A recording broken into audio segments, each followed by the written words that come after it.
Chers amis, bonjour et bienvenue dans cette colère estivale. J'espère que vous avez pu lire dimanche le journal du dimanche qui ne sortait plus le dimanche pour cause de grève. Alors on a eu toutes sortes de dimanches cinématographiques.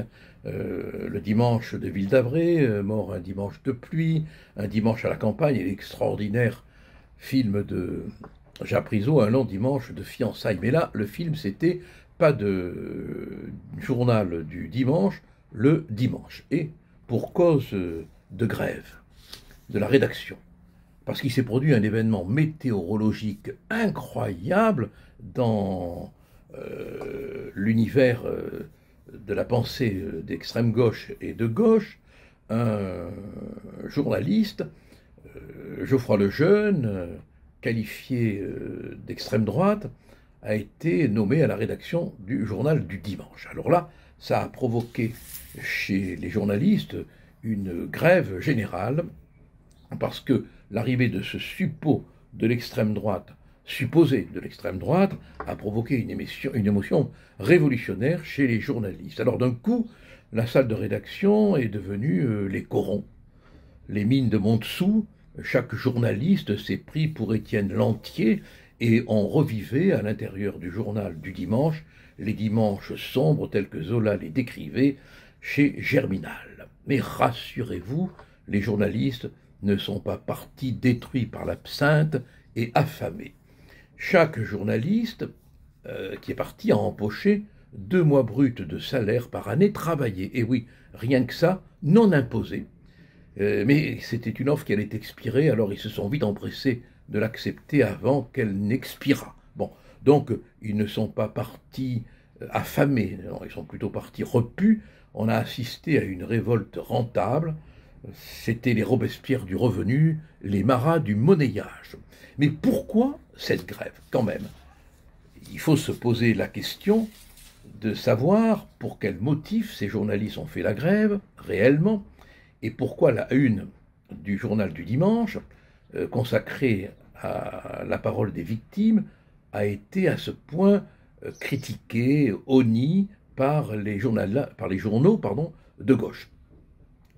Alors d'abord, Geoffroy Lejeune, son prénom déjà a dû choquer pas mal les gens de gauche. Geoffroy, vous vous rendez compte, c'est terrible. Ça rappelle les croisades, non, c'est horrible, non. Lejeune, il devait s'en foutre, mais Geoffroy, ça a dû les choquer, ça. Bon. Alors tous ces journalistes sont devenus des combattants de la guerre des châteaux en Espagne, parce que Geoffroy Lejeune a été qualifié, je cite, comme marqué sikh, à l'extrême droite. Donc il était en conséquence indigne de diriger la rédaction. Alors ça veut dire quoi?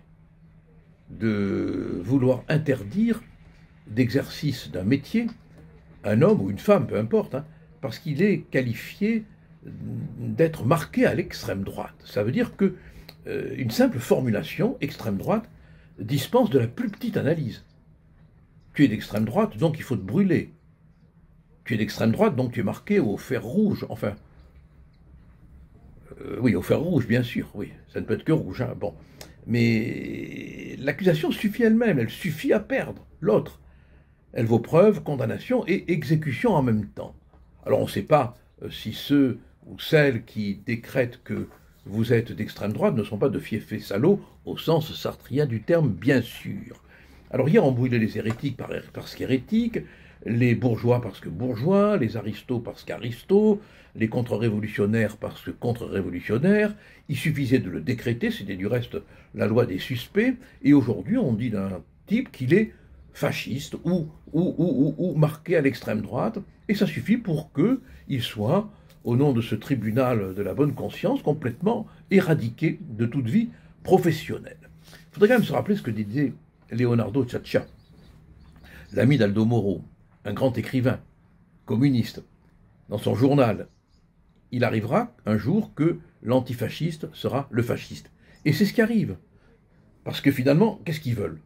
Imposer leurs idées, contrôler les médias, empêcher tout contraste d'idées, implanter un mécanisme totalitaire et surtout se substituer à la loi et aux juges. C'est eux qui décident et les autres doivent se taire. Un ministre est allé parler, enfin un ministre, un presque ministre est allé parler, c'est Madame Renaché, je vais essayer de dire son nom convenablement parce qu'elle n'est pas du tout connue, Renaché, hein, elle est secrétaire d'État à la ville, c'est Roubaché, pardon, Sabrina Agresti-Roubaché. Elle est allée parler dans le journal du dimanche pour se faire un peu connaître, et ça a provoqué un tollé, une indignation de tout le monde. Bon, finalement, on se demande pourquoi tout ce bordel à propos finalement de l'arrivée d'un journaliste qui n'a rien à se reprocher. En réalité, c'est parce que on veut tout simplement imposer une façon de penser. Alors je vous souhaite une bonne lecture ce dimanche du journal du dimanche, et surtout ne vous laissez pas imposer par les autres des idées qui ne sont pas les vôtres.